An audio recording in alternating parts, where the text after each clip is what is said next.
በክለባችን አርሰናል እጅግ በጣም ተወዳጅ ከሆነው ተጫዋች ጋር በስተመጨረሻም በሚያሳዝን ሁኔታ ልንለያይ ከጫፍ ደርሰናል። እንደዚሁም ደግሞ በአርሰናል በጥብቅ የሚፈልገው ሞርጋን ሮጀርስ ስለ አርሰናል ዝውውር በጋዜጣዊ መግለጫ ላይ ተጠይቆ ተናግሯል። እንግዲህ የፈራነው እውነት ሆኖ ደግሞ እጅግ በጣም ወሳኝ ተጫዋች ተቀምተናል። ስለ ጋብርኤል ጄሱስ እና ማርቲኔሊም እንግዲህ ወሳኝ ጥንክር ወጥቷል ማለት ነው። ስለ ብራድሊ ባርኮላም የምንነጋገረው ነገር ይኖራል። ውድ አድማጭ ተመልካቾቼ እንደምናችሁ በያላችሁበት ሰላም እየተመኘው እንደተለመደው አርሰናልን ክለባችን መድፉን የተመለከቱ ወሳኝ የዕለቱን መረጃዎች በሙሉ እንደተለመደው በአማረ መልኩ ወደ እናንተ ለማድረስ የስቱዲዮ ሰዓቴን አክብሬ ተገኝቻለሁ። የአርሰናል ደጋፊ ሆናችሁ ይህንን ቻናል ሰብስክራይብ ካላደረጋችሁ በጣም ብዙ የክለባችን መረጃ እያመለጣችሁ ነው። ስለዚህ ሰብስክራይብ ማድረግና ቤተሰብ መሆን አትርሱ። በቀጥታ ወደ መረጃዎቹን የምወስዳችሁ ቪዲዮውን ስትጀምሩ ግን ላይክ በማድረግ መጀመራችሁን አትርሱ። ይህ ቻናል በኢትዮጵያ ትልቁ የአርሰናል ዜናዎችን የሚያቀርብ ተወዳጅ ቻናል ነው። እንግዲህ መረጃችንን የምንጀምረው በክለባችን አርሰናል አንድ ውጤት ልንገራችሁና ያን ውጤት ስታስታውሱ ወደ አእምሯችሁ የሚመጣውን ነገር ትነግሩኛላችሁ። አርሰናል ዌስትሃምን 1-0 ያሸነፈበት ጨዋታ ባለፈው የውድድር ዓመት ከሜዳችን ውጪ ወደ ለንደን ስቴዲየም ዌስትሃም ተጉዘን ያሸነፍንበትን ጨዋታ ስታስቡ ምንድን ነው ትዝ የሚላችሁ? ለኔ ሊያንድሮ ትሮሳርድ በመጨረሻም ያስቆጠራት ግብ ከአይምሮ የማጠፋ በአርሰናል ደጋፊነቴ እጅግ በጣም ከተደሰትኩባቸው ወሳኝ ቀናት እጅግ በጣም ምርጥ ቀናት ከዋነኞቹ የሚጠቀስ አንዱ ቀን ነው። በ83ኛው ደቂቃ ነው ሊያንድሮ ትሮሳርድ ሞተን ተሟሙተን እንግዲህ ጨዋታው እጅግ በጣም ከባድ ነበረ፣ አስቆጠረ። ያን ጨዋታ ማሸነፋችን በነገራችን ላይ ዋንጫውን ለማሳካት ትልቁን እርምጃ እየተራመድንበት ነው። በዛ ጨዋታም እንግዲህ መጨረሻ ደቂቃ ላይ ግብ ተቆጥሮብን ቫር አይቶት እንግዲህ ዴቪድ ራያ ላይ ፋውል ተሰርቷል በሚል እንደሻረው ትዝ ይላችኋል። ታዲያ ያ 83ኛ ደቂቃ ላይ ዋንጫ ለመብላት እጅግ በጣም እንድንቀርብ ያደረገንን ግብ ያስቆጠረው ሊያንድሮ ትሮሳርድ ሊዮ በስተመጨረሻም ከክለባችን አርሰናል ጋር የሚለያይበት ቀን ቀርቧል። ክለባችን አርሰናልም እንግዲህ ሊያንድሮ ትሮሳርድን ለመሸጥ ከስምምነት ደርሷል። አርሰናል እንግዲህ የተስማማው ከቱርኩ ክለብ ቤሽኪሽታሽ ጋር ነው። ከዚህ በፊት በተደጋጋሚ እንግዲህ ሊያንድሮ ትሮሳርድ ወደ ቱርክ ቤሽኪሽታሽ መሄዱ አይቀርም፣ ጥሩ ገንዘብ ይዘው የመጡት እነሱ ናቸው፣ ስለዚህ አርሰናል ለነሱ ሊሰጣቸው ይችላል ቢል በተደጋጋሚ መረጃዎችን ሰርቼላችሁ ነበር። በስተመጨረሻም እውነት ሆኖ እንግዲህ አርሰናል በ20 ሚሊዮን ፓውንድ 17 ሚሊዮን ፓውንድ እና 3 ሚሊዮን ፓውንድ ደግሞ ፕላስ አድሶን ማለት ነው ወይም ደግሞ የታየ የሚጨምር ከተለያዩ ጉዳዮች ጋር ሲጨማመር 3 ሚሊዮን ፓውንድ ጭማሪ በአጠቃላይ ወደ 20 ሚሊዮን ፓውንድ በሚጠጋ ሂሳብ ሊያንድሮ ትሮሳርድን አርሰናል ለቱርኩ ክለብ ለመሸጥ ሙሉ በሙሉ ከስምምነት ደርሷል። አሁን ቤሽኪሽታሾች የሚቀራቸው ከተጫዋቹ ጋር አንዳንድ የግል ጥቅማ ጥቅም ነገሮች ዙሪያ መስማማት ነው።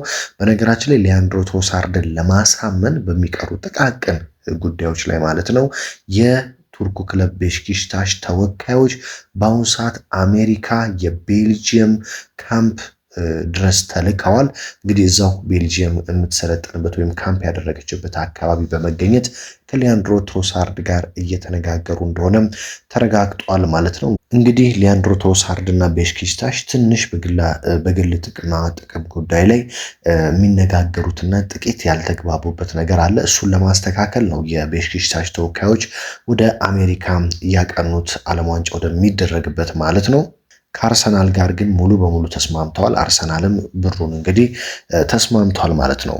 ስለዚህ በቀጣይ ዓመት ሊያንድሮ ትሮሳርድን በክለባችን አርሰናል አንመለከተውም። በግራ መስመር ላይ ማርቲኔሊ ነው የሚቀረው። አርሰናል በነገራችን ላይ በቀጣይ ደግሞ ጋብርኤል ጄሱስን በሁለተኛነት ለመሸጥ ጥያቄዎችን ማየት እንደጀመረና ሁለተኛ የሚሸጠው ተጫዋች ጋብርኤል ጄሱስ እንደሆነ ለአርሰናል ቅርበት ያላቸው እንደ ሃንዶፍ አርሰናል ናው አርሰናልን ጨምሮ በጣም ትልልቅ የሚባሉ የክለባችን የመረጃ ምንጮች አጋርተውናል ማለት ነው። ከጋብሪኤል ጄሱስ በኋላ ስለ ማርቲኔሊ እና ስለ ሌሎች የሚለቁ ተጫዋቾች ደግሞ ጥያቄ መሰማት እንደሚጀምር ነው የተሰማው። ስለዚህ ቀጣዩ ከትሮሳርድ ቀጥሎ ጋብሪኤል ጄሱስ ከክለባችን የሚለቀው ተጫዋች ይሆናል ተብሎ ይጠበቃል። እንግዲህ አሁን ሁላችንንም እያሳሰበን የሚገኘው ባርኮላ ወይስ ሮጀርስ በዚህ ቦታ ላይ ትሮሳርድን ተክቶ ያንን ቦታ በደንብ አድርጎ ሊያስተዳድር የሚችል ማን ነው የሚል ጥያቄ እየቀረበ ነው። በነገራችን ላይ ሞርጋን ሮጀርስ ትላንትና ስለ አርሰናል ዝውውር ተጠይቆ ተናግሯል። እንግዲህ ጋዜጠኞች ከእንግሊዝ ብሔራዊ ቡድን 16 ጥሎ ማለፍ ጨዋታ በፊት ባቀረቡለት ጥያቄ ከሜክሲኮ ጋር ካለው ጨዋታ በፊት ማለት ነው ከአርሰናል ጋር ስምህ እየተያዘ ይገኛል፣ በዝውውሩ ታዲያ 130 ሚሊዮን ፓውንድ ታወጣለህ በሚል አስቶን ቪላ ዋጋ ለጥፎብሃል ሲሉ ጠይቀውት ነበር። ሞርጋን ሮጀርስም ታዲያ 130 ሚሊዮን ፓውንድ እንደማወጣ አላውቅም፣ ያን ያህል አወጣለሁ ወይ እኔ እንጃ ያለ የተናገረ ሲሆን ሞርጋን ሮጀርስ አሁን ትኩረቴ ሀገሬን ለዓለም ዋንጫው መርዳትና ራሴን ማሻሻል ላይ ትኩረት ማድረግ ነው። ስለ ዝውውር ከዓለም ዋንጫው በኋላ የሚሆነውን ነገር እንመለከታለን ሲል በአጭሩ መልስ ለመስጠት ነው የሞከረው። እንግዲህ 130 ሚሊዮን ፓውንድ እጅግ በጣም ውድ ነው ለሞርጋን ሮጀርስ አስቶን ቪላዎች እየጠሩ ያለው ዋጋ ማለት ነው። አርሰናል በእርግጠኝነት ለአርሰናል ቅርብ ያሉ የመረጃ ምንጮች እንደሚያሳዩት አስቶን ቪላ ተደራድሮ ዋጋ አስተያየት የሚያደርግ ከሆነ ወይም የሚቀንስ ከሆነ አርሰናል ለማቅረብ ዝግጁ ነው እስከ 100 ሚሊዮን ፓውንድ።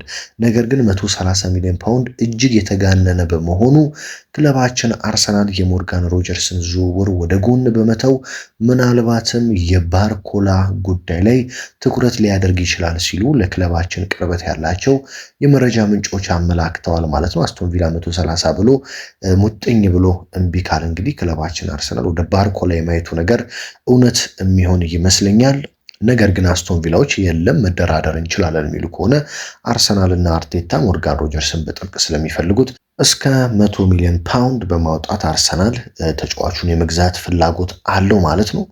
እንግዲህ ዝውውር ላይ እንደምታውቁት አርሰናል በጣም እንደሰራውላችሁ ዘገባ ከዚህ በፊት የነበረውን ዘገባ ገብታችሁ ብታዩት ልንነጠቅ ነው የሚል ዜና ሰርቼ ነበር። በማንቸስተር ሲቲ ልንጨርሰው የደረስነውን ዝውውር ጄረሚ ሞንጋን ልንነጠቅ ነው፣ ሲቲ ሊነጥቀን ነው ብዬ ሰርቼ ነበር። ታዲያ ትናንትና በተሰማው መረጃ ማንቸስተር ሲቲ ጄረሚ ሞንጋን ለማስፈረም ሙሉ በሙሉ ከስምምነት ደርሶ ተጫዋቹን ከኛ መንጠቁን አረጋግጠዋል ማለት ነው። እንግዲህ አርሰናል ለጄረሚ ሞንጋ ክፈል የተባለው ወይም ደግሞ ሌስተር ሲቲዎች ክፈል ያሉት 10 ሚሊዮን ፓውንድ ነው።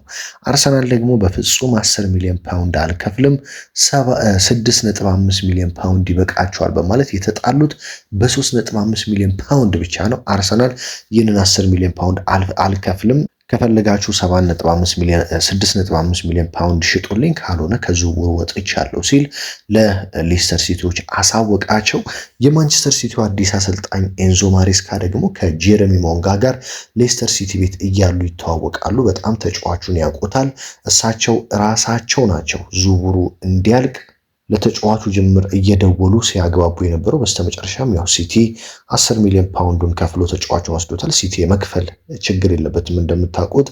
በዚህ ክረምት ነው እንግዲህ ኤሌት ኤንደርሰንን ከኖቲንጋም ራሱ 116 ሚሊዮን ፓውንድ ከፍሎ ያመጣው። ለጄረሚ ሞንጋ ደግሞ 10 ሚሊዮን ፓውንድ ምን አባቱ ሲል ሲቲ ከፍሎ እንግዲህ ቀምቶናል ማለት ነው። ይህ በጣም እኔ ካበሳጩኝ ዝውውሮች አንዱ ነው። ምክንያቱም ጄረሚ ሞንጋ እጅግ በጣም ምርጥ ኳሊቲ ያለው ተጫዋች ነው። ለምን ካላችሁ ክለቡ ተጫዋቹ በእኛ ብቻ ሳይሆን ከ10 በላይ በሚሆኑ የፕሪሚየር ሊግ እና ሌሎች የአውሮፓ ክለቦች ይፈለግ ነበር። በጣም አቅም ያለው ወደፊት ማደግ የሚችል ገና 16 ዓመቱ ላይ የሚገኝ መልሳችሁ ልሽጠው ብትሉ በደንብ አድርጋችሁ መሸጥ የምትችሉት በጣም ምርጥ ተጫዋች ነው። ለዚህ ነው አርሰናል ይህንን ተጫዋች ማጣት የለበትም ስል የነበረው። ምክንያቱም ጄረሚ ሞንጋን አጣን፣ ሳንድሮ ቶናሊን እንግዲህ 100 ሚሊዮን ፓውንድ አንከፍልም ብለን ቶተንሃም ሳንድሮ ቶናሊን ወሰደው።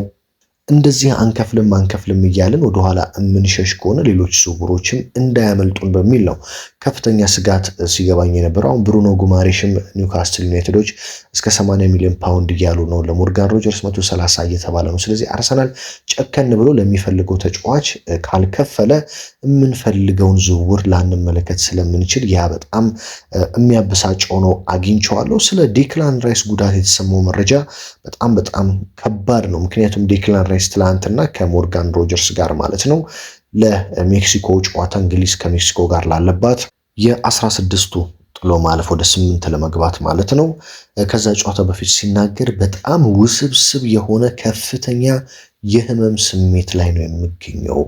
ያ ግን ለሀገሬ ከመጋደልና ግልጋሎት ከመስጠት አያስቆመኝም። አውቃለሁ ህመም ላይ ይገኛለሁ፣ ነገሮች እንዳይባባሱ ፈልጋለሁ፣ ለረጅም ጊዜ የምርቅበት ጉዳት እንዲገጥመኝ አልፈልግም፣ ነገር ግን ደግሞ ሀገሬን ማገዝ አለብኝ ሲል ዴክላን ራይስ በግልጽ በህመም ስሜት ላይ ሆኖ በከፍተኛ ህመሙ ደግሞ ዝም ብሎ ሳይሆን ውስብስብና ከፍተኛ ህመም ጭምር እየተሰማው ሜዳ ላይ እንደሚጫወት በግልጽ ተናግሯል ማለት ነው። እንግዲህ አርሰናል ቤትም የመጨረሻዎቹን ጨዋታዎች በማደንዘዣ ጭምር እየታገዘ ያደርግ እንደነበረም ተነጋግረናል። አሁን ደግሞ በእንግሊዝ ብሔራዊ ቡድን ይህ ህመሙ ሳይለቀው ግልጋሎት እየሰጠ እንደሚገኝ ተረጋግጧል ማለት ነው። ስለዚህ ክለባችን አርሰናል በግድ በዚህ ክረምት የሱን ተተኪ ለሱ ተቀያሪ የሚሆን ተጫዋች የግድ ማስፈረም አለበት። ምክንያቱም በዚህ ህመም አስቡት፣ እንግሊዝ ስታዩት ረጅም ርቀት የምትጓዝ ነው የሚመስለው። ከሜክሲኮ አላት፣ ሜክሲኮን አሸንፋ የማለፍ እድሏ ሰፊ ነው። በመቀጠል ከብራዚል ወይ ከኖርዌይ ነው የምትገናኘው። እንደኔ ሐሳብ ብራዚልም ኖርዌይም ቢያልፉ አሸንፋ የማለፍ እድሏ በጣም ሰፊ ነው። ስለዚህ እንግሊዝ ቢያንስ ወይ እስከ 4 ወይስ ከፍጻሜ ድረስ የመድረስ እድል አላት። በዚህም ዴክላን ራይስ ካሁን በኋላ ቢያንስ 3 እና 4 ጨዋታዎችን ሙሉ 90 ደቂቃ የመጫወት ግዴታ ይኖርበታል ማለት ነው። ይህንን ስትመለከቱ ተጫዋቹ በዚህ የህመም ስሜት በዚህ የጉዳት ስሜት ይሁሉ ደቂቃ ተጫዋቱ ቀጣይ ዓመት እንዴት ፍርክስክስ ብሎ ሊመጣ እንደሚችል ማሰብ በጣም ቀላል ስለሆነ ክለባችን አርሰናል በተቻለ አቅም በተለይ የብሩኖ ጉማሬሽን ዝውውር መጨረስ አለበት ብዬ አስባለሁ። አንደኛ ብሩኖ ጉማሬሽ የፕሪሚየር ሊግ ልምድ አለው፣ እንዳልኳችሁ በተለያየ ቦታ መጫወት ይችላል። ዴክላን ራይስን በደንብ ማሳረፍ ይችላል። ካራቦ ካፕ ጨዋታዎች፣ በኤፍኤ ካፕ ጨዋታዎች እንደዚሁም ደግሞ በፕሪሚየር ሊጉ ቀለል ያሉ ጨዋታዎች እና በሻምፒዮንስ ሊጉም ቀለል ያለ ጨዋታ የሚደርሰን ከሆነ በሻምፒዮንስ ሊጉ ቀለል ያለ ተጋጣሚ ሲመጣ ራይስን በማሳረፍ ተተኪውን ተጫዋች ለመጠቀም ጉማሬሽ በጣም አስፈላጊው ተጫዋች ነው ብዬ አስባለሁ። ስለዚህ ክለባችን አርሰናልም በቀጣይ ልክ እንደ ጄረሚ ሞንጋና እንደ ቶናሊ እንዳንቀማ የጉማሬሽና በተለይ የሞሮካዊ ቦዋዲንም ዝውውር ላይ ፈጠን ቢል መሃል ሜዳ ላይ ጥሩ ይመስለኛል። በነገራችን ላይ እንግዲህ ቦዋዲ በተለይ ከሞሮኮ ጋር እያሳየ ያለውን ድንቅ ብቃት ተከትሎ ሊል አሁን እስከ 100 ሚሊዮን ፓውንድ ካልከፈላችሁ ማለት ጀምሯል። እንግዲህ ዘንድሮ የተጫዋቾቹ ዋጋ እንግዲህ እንደ ዋጋ ግሽበት በሉት በጣም እየጨመረ ነው የሚገኘው።